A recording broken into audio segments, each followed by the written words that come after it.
Of the three cryptocurrencies on Coinbase, Litecoin seems to be like the baby brother that doesn't get attention.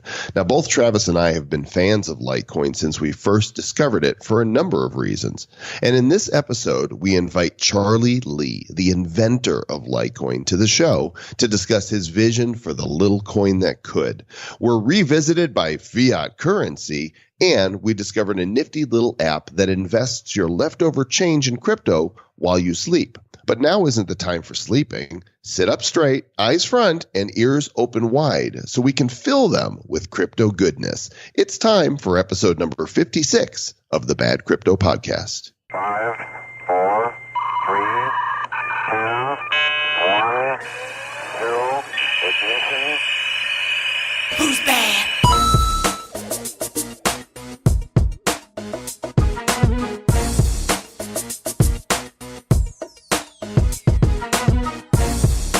What is going on, people of Bad Cryptopia? Welcome to the Bad Crypto Podcast, the show for the crypto curious and the crypto serious. I'm Joel Comm, and alongside me is my compadre, Mr. Travis Wright. Hello, Travis. I am the very serious, so serious Travis Wright today. Crypto, so serious. There's nothing serious about you. That's true. I'm mostly serious. You just catch me on times when I'm not as serious. You are a fool. You Pity the fool. That's what you are. You're a fool. Pity the fool. You know who's... Don't give me no back talk, sucker. Apparently, Mr. T has entered the building. You know who else is in the house? It's our friends at Zillah. Hopefully, you guys had a chance to listen to the ICO Spotlight this week with the founder of the Zillah app, who we've been talking about all month because they've been our show sponsor for the month of November, Abasa Phillips. And hopefully, you have pre-registered for the Zillah beta app. If you qualify, meaning you're in a country where it is not prohibited by law, zla.io/bad is where you're going to pre-register for this. And if you are one of the fortunate few that will get to access it, or fortunate many, let's just go with fortunate. It's a pretty cool iPhone app that is going to be an ICO marketplace at the tips of your fingers. And so we're watching for this to come out. Go register, zla.io/bad. I'm so excited about this show, Travis. You apparently are not. Oh, I'm muted because my daughter came down and I was having a muted conversation. So, okay. You know, here's the thing about cryptocurrency. If you've been in cryptocurrency, you know, there is no Satoshi Nakamoto that you're going to have a conversation with, most likely. I mean, we might have a conversation with some dude who happened to be him, but we aren't going to know that it's him, right? Dude, he's coming over for dinner. Yeah. Okay. All right. I was going to be kind of serious here, but you got, you know, Ethereum and Vitalik and that 14-year-old kid. I mean, that's just, it's crazy. And then here we are at Charlie Lee, the dude who created Litecoin, one of the top 10. Well, actually, for the longest time, it was the number 2 coin, right? So awesome to have him on the show. Yep, it's going to be great fun. And we're going to get to it pretty quick. But first of all, let's jump over to the mailbag. Bad Crypto voicemail. You have one new message. G'day, Travis and Joel. This is Sim calling from Sydney in Australia. Been listening to you guys for a couple of weeks now and really enjoying it. Stay bad, guys. Guess who? It's me, Fiat Currency, and I'm here to make blockchain feel the block pain. People's Republic of Bad Cryptopia, your resistance is a waste. I will take crypto into the fighting ring and kick Bitcoin in its bit groin. Ha ha ha ha ha. This is Fiat Currency, and I'm crypto furious. Stay bad. Ah! Oh my, he's back. Ooh, and I just want to say I am very clean. I am a little meticulous. You like to keep all your crypto in order. Organized. Ridiculous. And Joel's a little ridiculous. And so is this show. Welcome back to this wonderful show. You know what? Here's the thing, Joel. Just the other day, I got a package in the mail and opened it up. And I was like, what are these socks? Yeah. And I was like, oh my God, these are so cool. I got like a cassette tape sock out of the blue, like a dinosaur with like some knights or something, and then a couple other pair. I forgot I ordered them. Yeah. I was like, did I order these? One of our listeners, his name is John, and he's got a website called funsockcity.com. Real smart way, John, to get some free promotion. Nice. Here. Yeah, they paid us nothing except socks in advance. I was like, yeah, well, where the hell are these socks come from?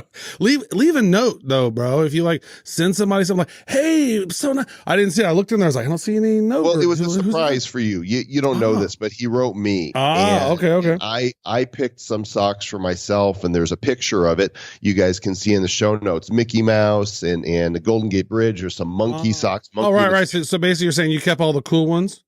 Reagan socks. No, what I did is I picked some that I wanted, and I said, hey, you know what? You know Travis well enough. Surprise him and send him some socks. Okay. So I don't know what you got. If you want to take a picture of yours too and put them up, just don't put your feet in the picture. Okay.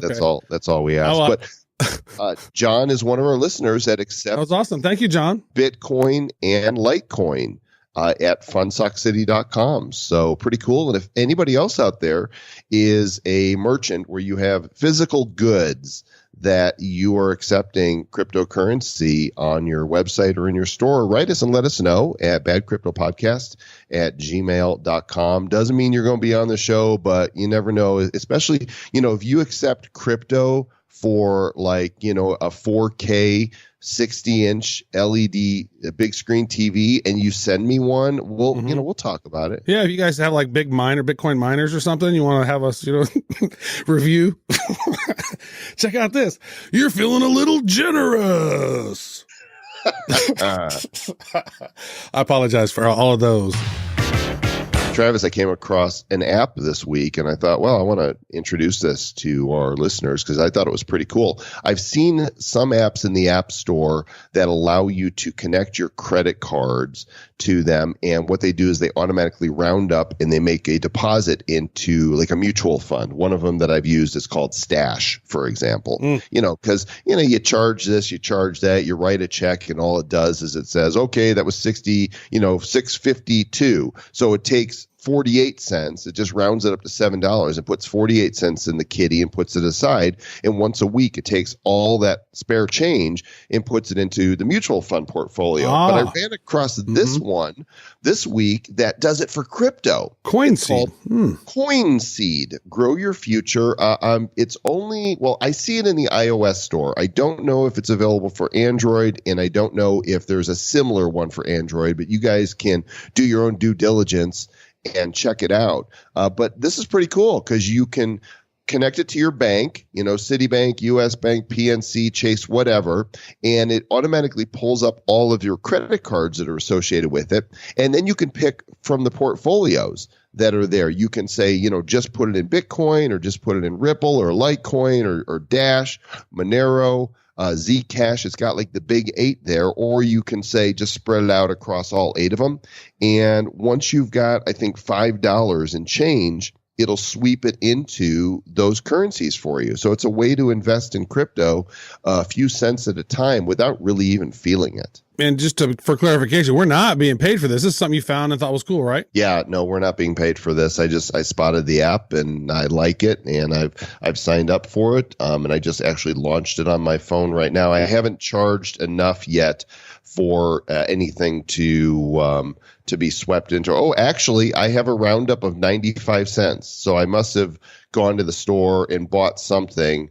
And it's waiting for me to, get enough in there. So just a cool little thing. So you just basically connected your debit card, and it just is now every time it's just pulling that extra amount.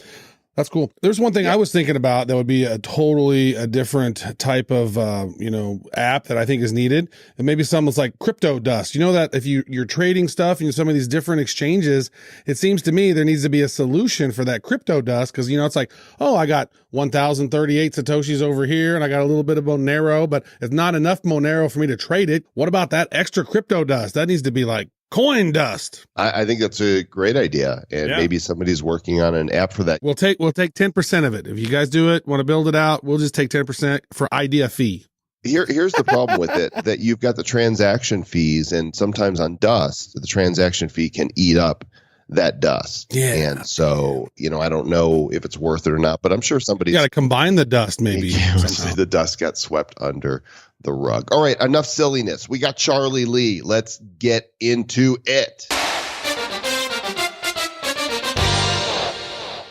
I don't know about you, Travis, but I'm fanboying out at the moment because we are with the one, the only, the inventor of Litecoin, the founder, Mr. Charlie Lee. Hello, Charlie. How you doing? Hey, guys. Thanks for having me. This is awesome having you on the show. Now, there are other Charlie Lees, I'm sure, but you're the one and only Litecoin. Of Charlie Lees. But this is the Charlie Lee. Charlie, once upon a time, you worked at Google, right? And then you got into the whole open source thing and on GitHub, and you helped to fork Litecoin off of Bitcoin back in 2011? Yeah, October 2011. But who's looking at dates? Who's right? counting? It was so long ago. Like who really knows? So why did you initially come up with this fork? Back then, there were all these other altcoins, and one of them was called Tenebricks, and that was a coin that did script hashing, and that coin had a huge pre-mine, like 7 million pre-mine coins. So someone wanted to do something called Fairbricks, which is basically the same coin but without the pre-mine, and I helped create the code for it, and that kind of failed for various reasons. And then I decided to kind of step back and do something different and do it right and create a coin that has like all the good attributes of all these other altcoins without the negative part of it.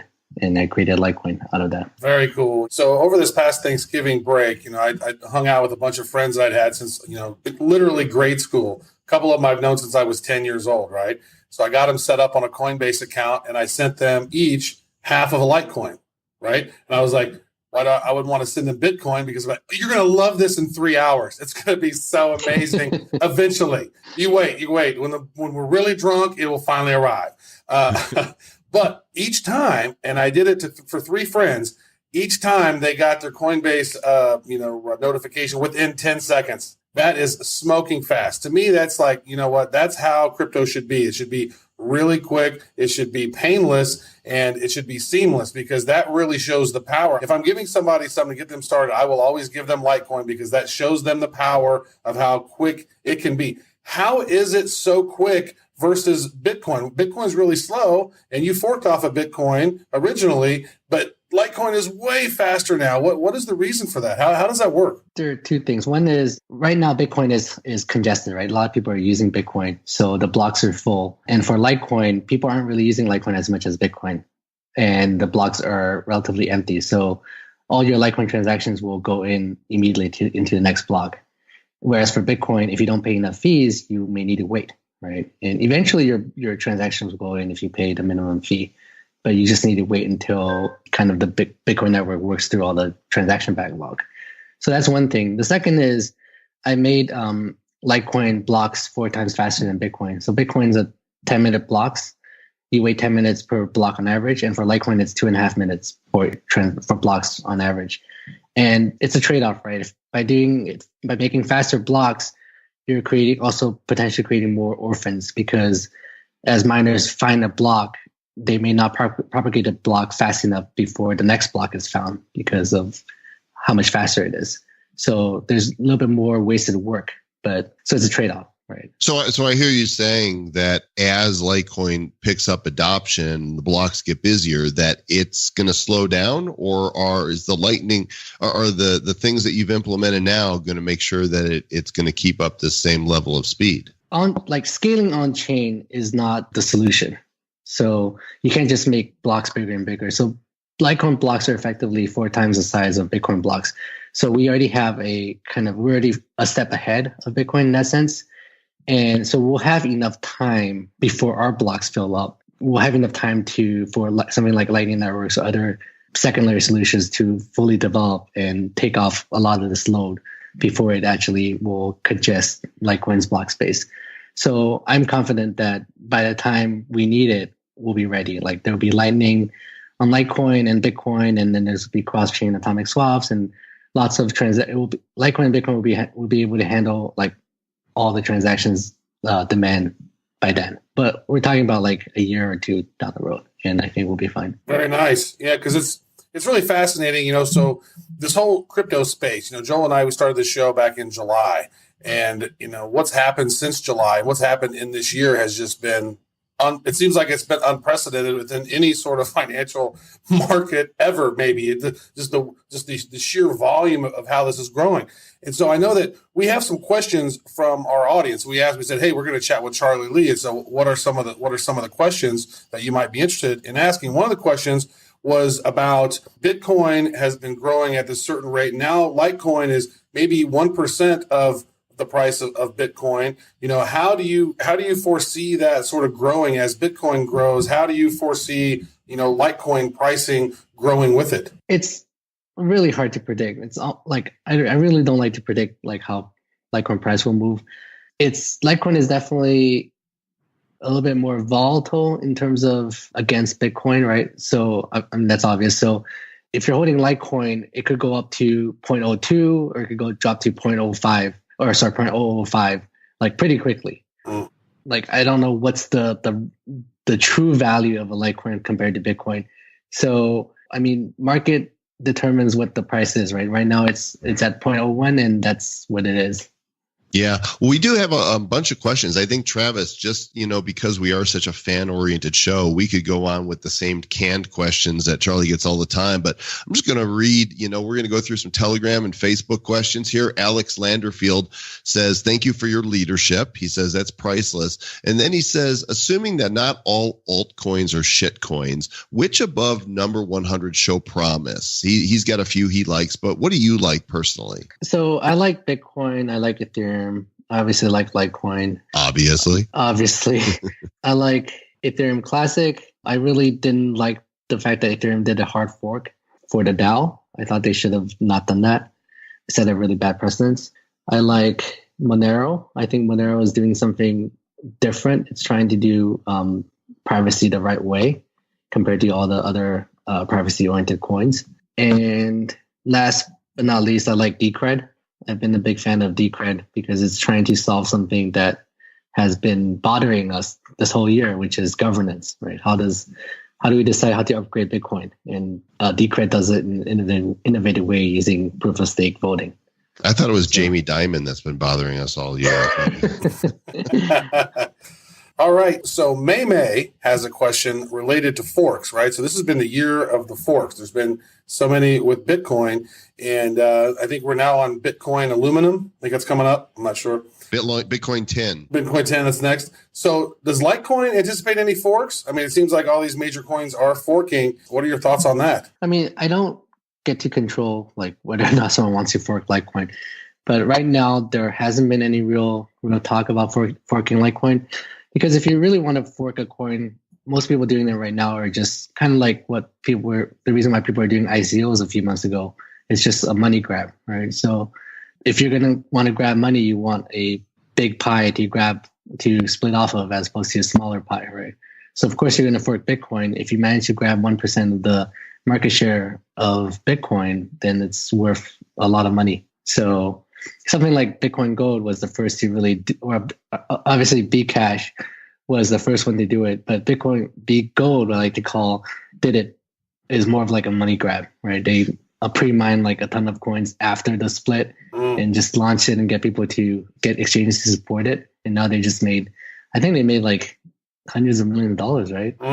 Like a lot of money. So I love that you called Bitcoin Cash Bcash. There was a video that is out today. I don't know if you've seen it, but Roger Ver was being interviewed by some guy who kept calling it Bcash, and Roger lost it. He eventually, he got mad. You could see the veins popping out, and this guy was questioning him, and Roger started personally attacking him, saying, I was a multimillionaire before Bitcoin ever came along, and who are you? And he gave him the finger and ended the conversation. Yeah, I saw that. That was pretty surprising.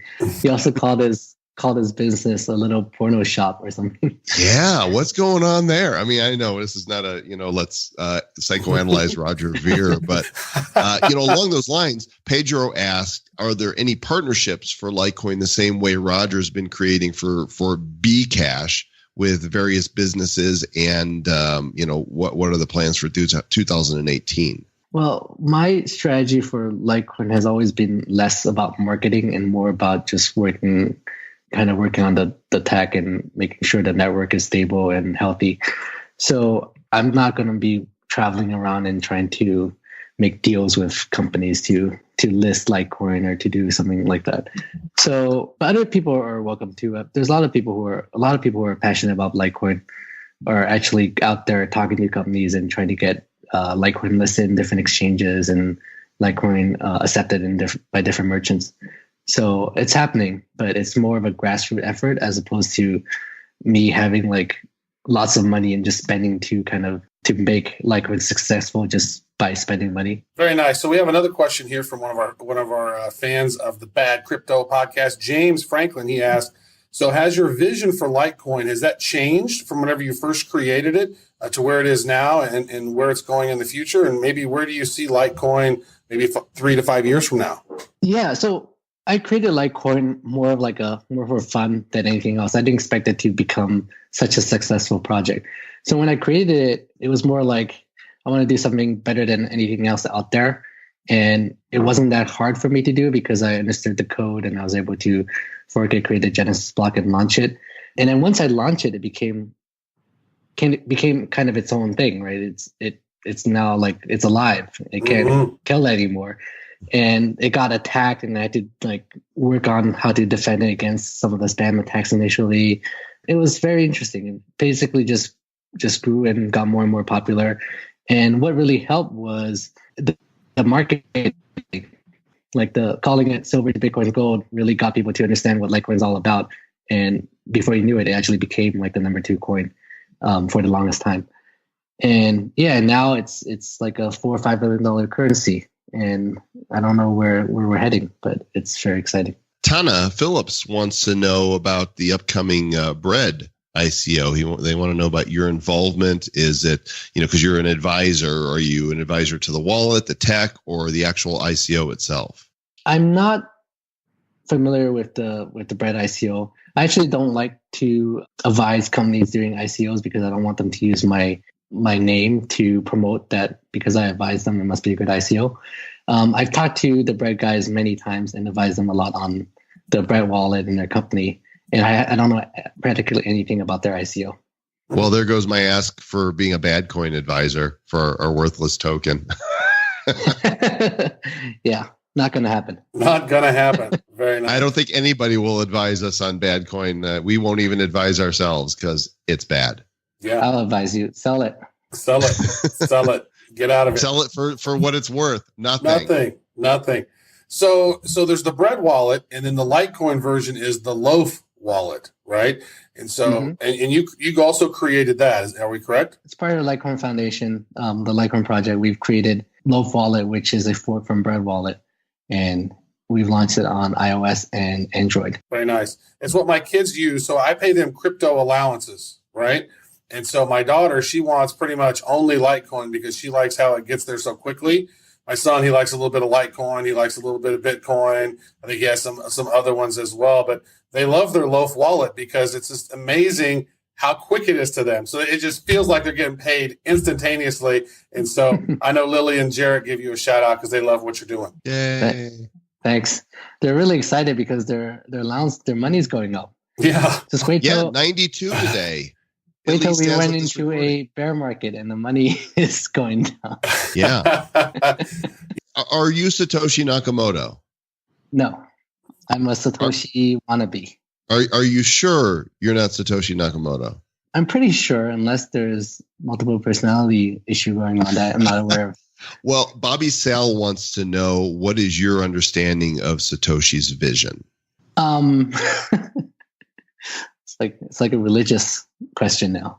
We can get all spiritual here. Let's just cross legs, get a lotus position, and light. So people using the term Satoshi's vision is just, I think it's silly because Satoshi, his initial vision for Bitcoin was like the paper, right? Peer-to-peer electronic cash. But when he launched Bitcoin, it was actually peer-to-peer when he launched it. There was a way for you to send money to a specific IP address where you would send money to your friend because you know where he is, his IP address, and you'll send money there. And the blockchain was used to prevent double spends. It was kind of like a backup. So it's no longer that, and he changed it. He disabled the peer-to-peer functionality. It's still a peer-to-peer network, but it's not a peer-to-peer payment anymore.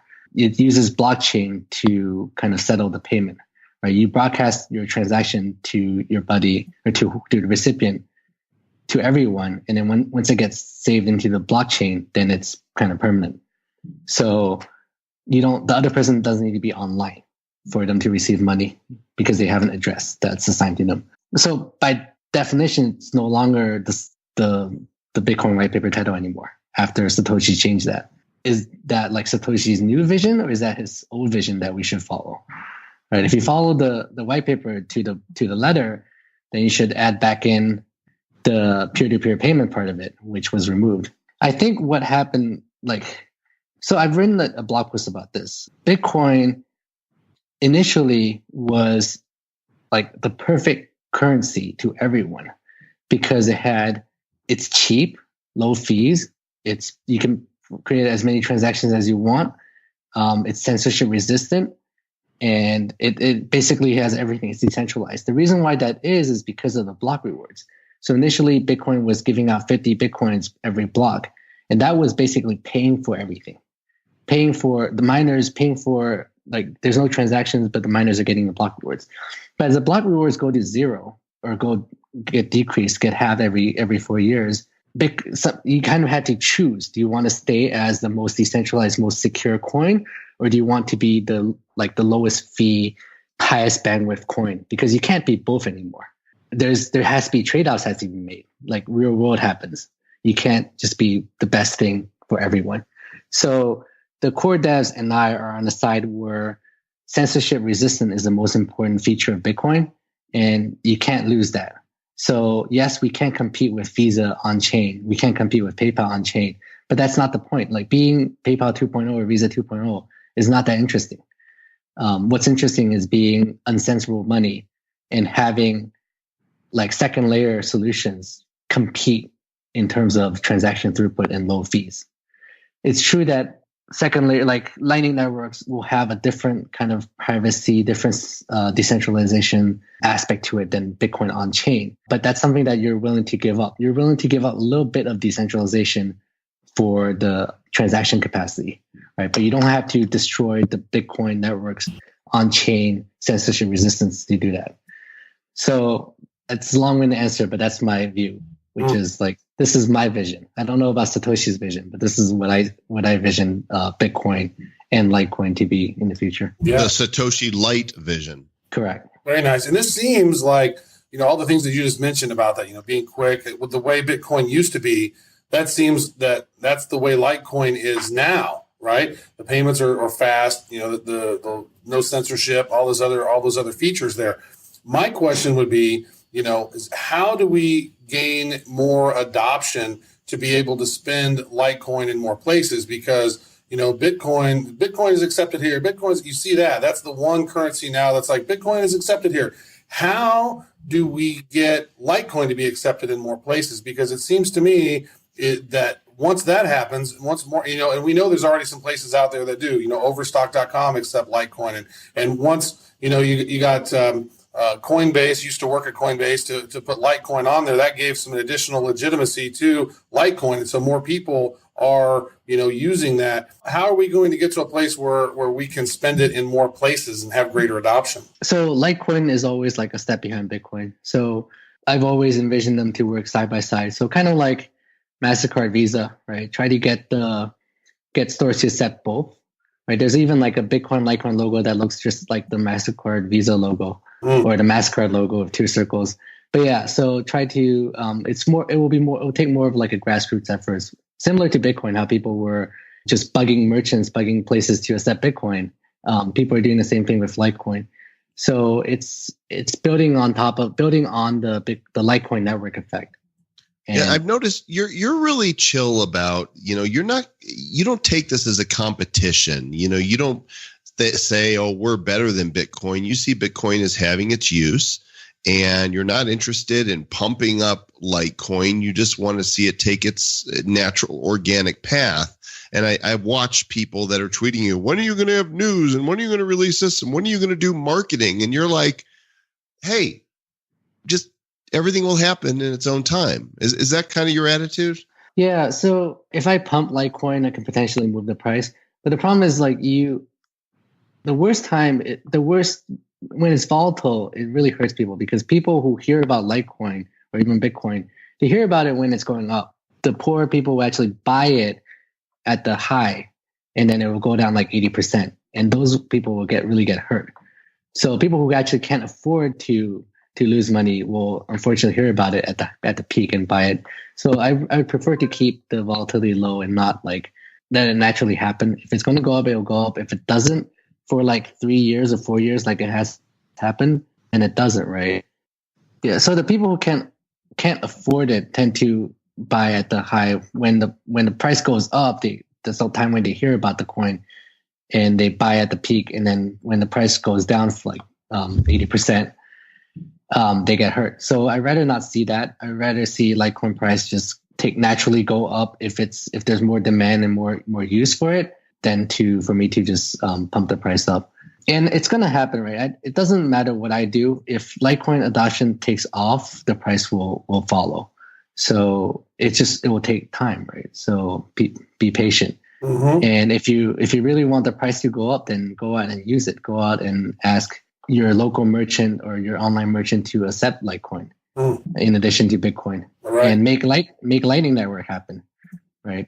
Start beta testing it, start making that happen, help push companies to support SegWit and Lightning Network, and make it happen. That was going to be my next question, the atomic swap action. And it's I was going to ask you about how do you solve Bitcoin's problem, right? Because, there's the factions that are happening with the Bcash people and the B golds and all those right now. So you would say, based on what you just stated right there, that you think the solution to Bitcoin is probably, they already have SegWit 1 on there.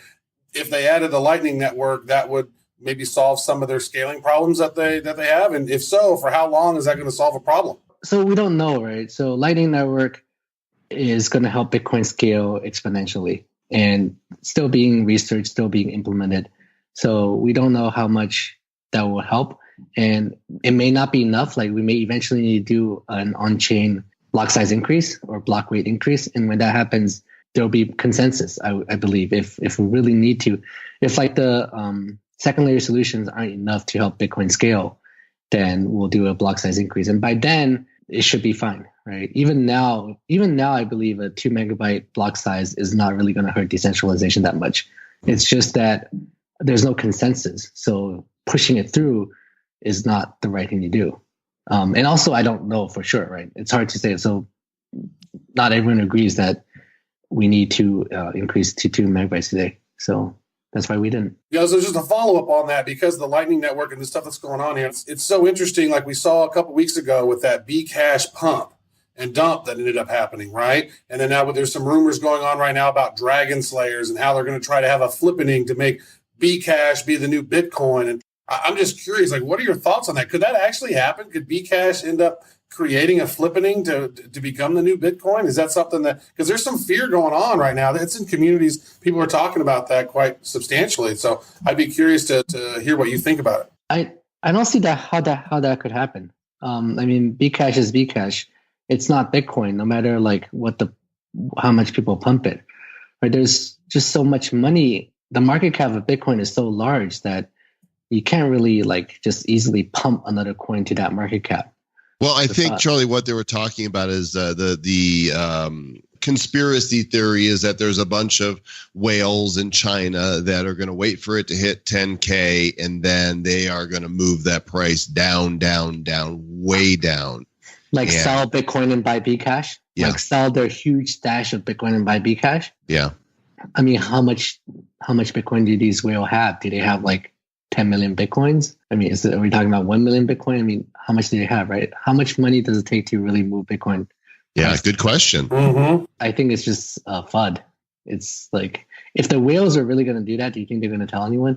Right. Exact. Well, somebody's saying it was an insider, but I think there's conspiracy theories all the time. So if it's not that, Jonathan Hammond asks on Facebook, what do you see as the next big crypto catalyst after the options and futures development that are coming in the next few months? It would have to be the ETF. Right. So the CME options or futures trading is huge, I think. Allowing people to actually have exposure to the Bitcoin volatility without ever having to hold and secure their own private keys is good for a lot of people, because otherwise they can't actually hold and buy Bitcoin. So I think it's very important. I think that's why the price has gone up so much, in my opinion. And the next big thing would be the ETF. So if the ETF for Bitcoin gets approved, then people can just buy Bitcoin like they buy stocks. Election fund transfer, is that what you're talking about? No, the exchange traded fund. Okay. Explain what that is for our listeners. Okay. So it's basically a stock, right? So that you can buy on the stock market that it represents a certain amount of Bitcoins. With CME's futures, it's buying Bitcoin, but it's like trading commodities. This is actually something I've done before I got into Bitcoin, trading gold futures. So I'm very familiar with that. CME is releasing a product where you can buy futures, like betting on the future price of Bitcoin. Whenever you buy one contract, there will be a seller selling that same contract. And if the price moves, then you make money, the other counterparty loses money. And at the end, when the future price settles, you just get money and the other party has to give money. And there's margin being kept so that there's always enough money in the system. So with ETF, exchange traded fund, there's gold ETF where you can buy gold ETF stock without actually buying physical gold. So for Bitcoin, it will be something similar where you buy this stock, just like you buy Apple or Google stock, and you hold, maybe each stock represents one Bitcoin, and it will track the price of Bitcoin pretty closely, but depending on like the fees of the ETF, it could start to veer off a little bit, but it's a good way to track the price of Bitcoin. So it makes it more accessible and easier for people to invest. Yeah, it makes it very easy for anyone to invest. And like right now, just a lot of people are getting into the futures. Bitcoin makes it easy for people to get into, and then a stock like ETF makes it even that much easier.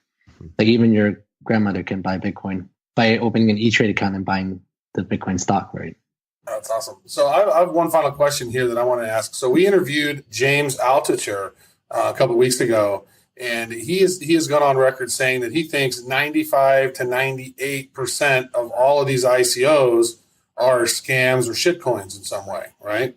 Now, if you're looking at this, the majority of the market cap is in those top 10, top 15 tokens. Are you in line with that? What percentage of these coins below 100 do you think are inherently valueless, or do you think many of these coins that are popping up are kind of scamish or spamish, or what are your thoughts on that? We got like 1,300 cryptocurrencies now. It's crazy. Well, I agree. I think the majority of ICOs are scams.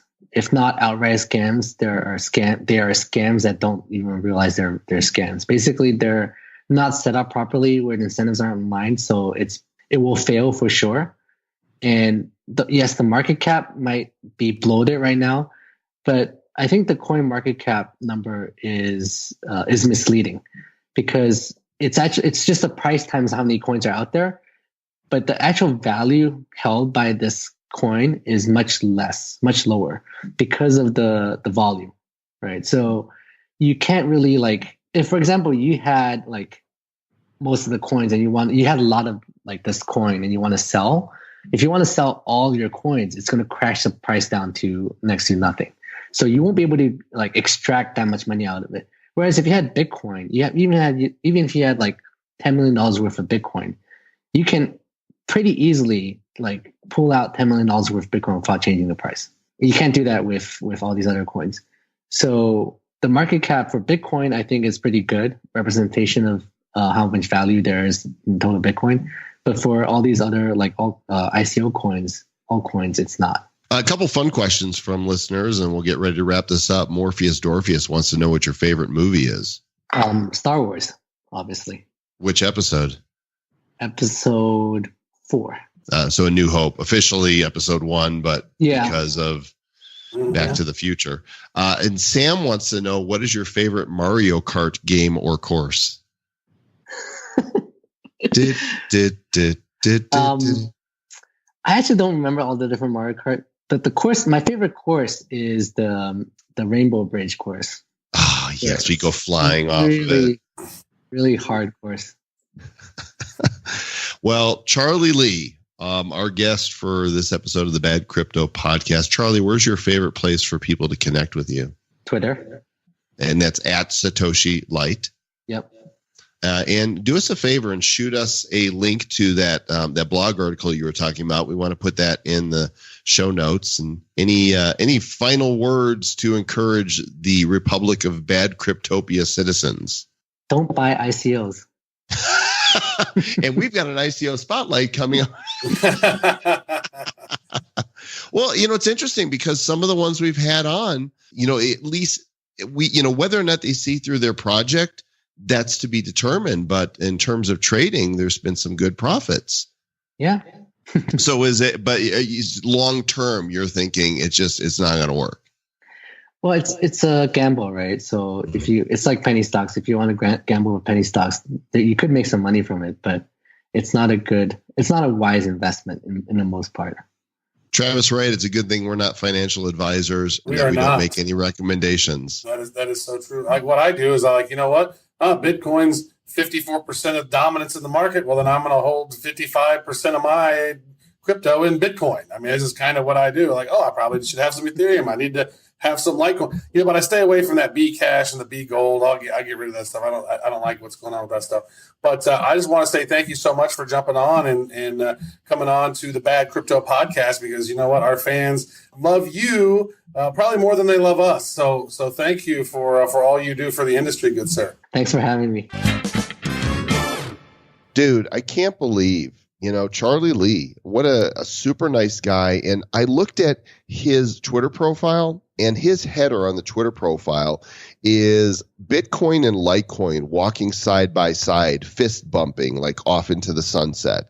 He believes that a rising tide lifts all boats, and he's not trying to be the new Bitcoin. He wants to be Litecoin. And I love his philosophy, and great guy. Super chill guy. You know what? You get a feeling this guy is just completely down to earth and wants to do what's really good for the betterment of the whole scenario. He's like, you know what? I don't care if we're 0.01 or 0.02 of a Bitcoin, because as Bitcoin grows, we're going to keep growing, right? And that's it. And people are doing great stuff, and the nature of it, and you can tell he's just a good-hearted dude who has created a currency worth over $5 billion.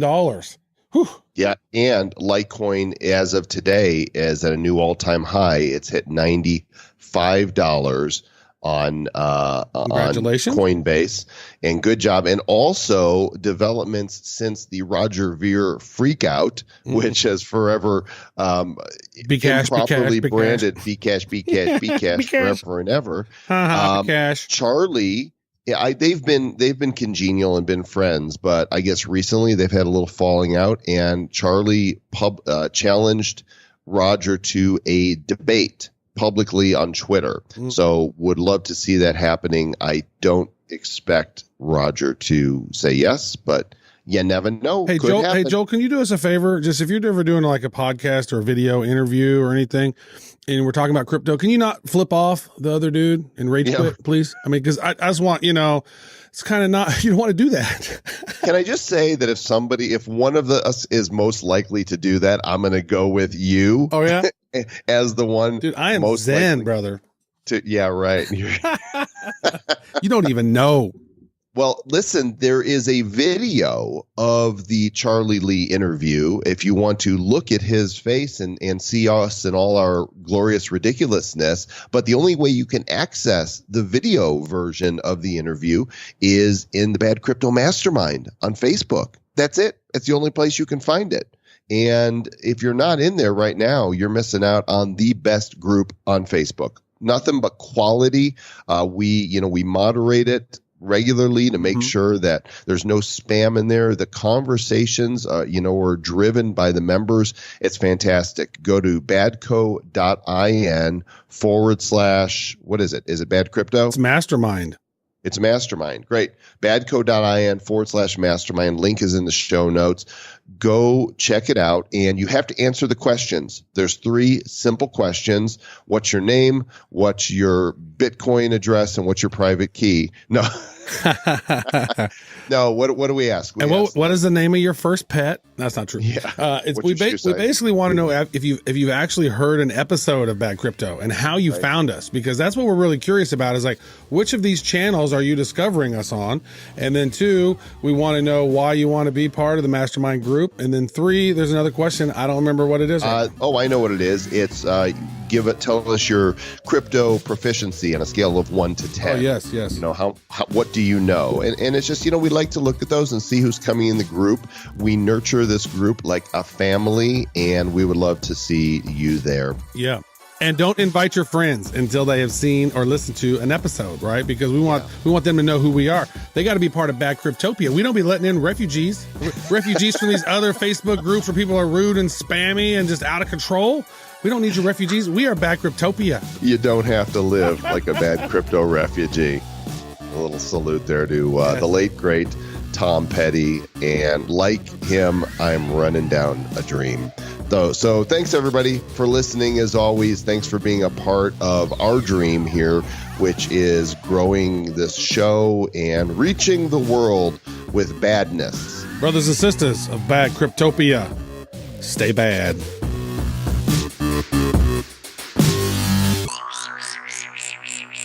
Who's bad?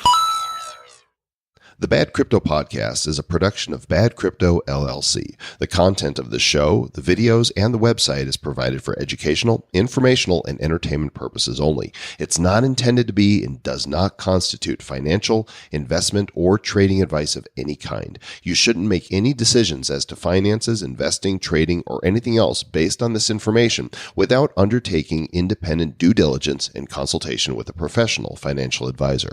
Please understand that the trading of Bitcoins and alternative cryptocurrencies have potential risks involved. Anyone wishing to invest in any of the currencies or tokens mentioned on this podcast should first seek their own independent professional financial advisor. And I got nothing.